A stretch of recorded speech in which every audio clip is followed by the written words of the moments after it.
Welcome to Manageable, the channel that empowers men with practical tips and tricks to navigate life. Today, we're going to discuss 5 easy man tips on how to start making money today. Tip number 1, start a side hustle. Starting a side hustle is one of the easiest ways to make extra money. It involves finding something you're passionate about and turning it into a business.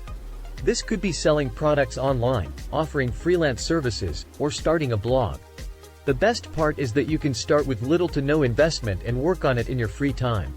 Tip number 2, learn a new skill. Learning a new skill can help you open up new opportunities for making money.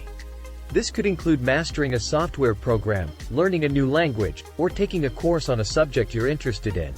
Developing new skills can make you more valuable to employers or clients. You can even monetize your new skill by offering your services to others. Tip number 3, invest in yourself. Investing in yourself is one of the best things you can do to increase your earning potential. Whether it's investing in your education, health, or personal development, you can reap the rewards in the long run. Take courses, attend seminars, or hire a coach to help you achieve your goals. You can even invest in your physical appearance by upgrading your wardrobe or getting a new haircut.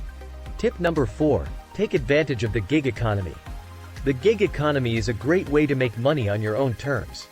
There are plenty of opportunities to make money on your own schedule, such as driving for a ride-sharing app, delivering food, or doing odd jobs. Plus, it's a great way to meet new people and explore new neighborhoods. Tip number 5, sell your stuff. If you're looking for a quick and easy way to make some cash, consider selling your stuff. This could include clothes you don't wear anymore, gadgets you don't use, or furniture you don't need. You can sell it online or at a yard sale. Not only will you make some money, but you'll also declutter your space. Remember, making money is not about luck, it's about taking action and investing in yourself. Whether it's starting a side hustle or learning a new skill, there are plenty of ways to increase your earning potential. Thanks for watching, and don't forget to subscribe to our channel for more tips and tricks to help you manage your life. See you next time.